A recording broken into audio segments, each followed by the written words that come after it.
Hello students. In this section, we are going to study the equations of kinematics. These equations describe the relationship between velocity, acceleration, displacement, and time for a moving particle. Let us first understand the symbols used in kinematics. Small u represents the initial velocity of the particle, that is, the velocity at time 0 seconds. Small v represents the final velocity of the particle after time t seconds. Small r represents the acceleration of the particle. Small t represents the time interval. Small s represents the distance traveled or displacement in time t seconds.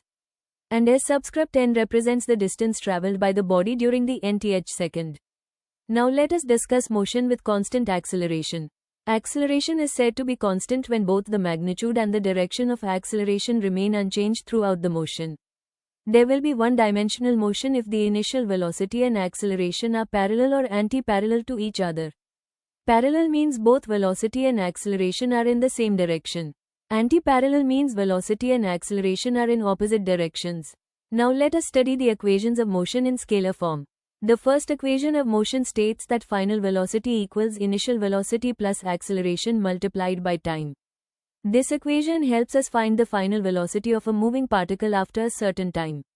The second equation of motion states that displacement equals initial velocity multiplied by time plus 1/2 multiplied by acceleration multiplied by the square of time.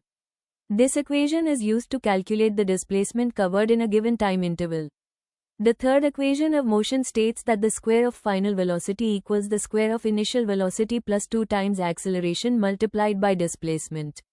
This equation is very useful when time is not given in the problem.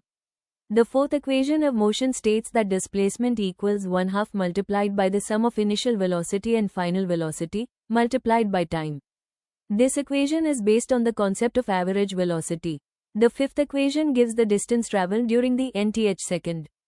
It states that distance traveled in the nth second equals initial velocity plus acceleration divided by 2, multiplied by the quantity 2n-1. Now let us look at some important points for uniformly accelerated motion. If a body starts from rest and moves with uniform acceleration, then the distance covered by the body is proportional to the square of time. In simple words, if the time becomes twice, the distance becomes 4 times. Therefore, the ratio of distances covered in 1 second, 2 seconds, and 3 seconds is 1:4:9. Another important point is that if a body starts from rest and moves with uniform acceleration, then the distance covered during the nth second is proportional to the quantity 2n-1. As a result, the distances covered in successive seconds follow the ratio 1:3:5:7:9, and so on. These relationships are extremely useful for solving numerical problems quickly.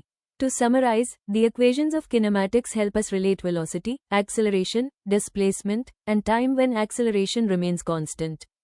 A clear understanding of these equations is essential for solving problems in mechanics and building a strong foundation in physics.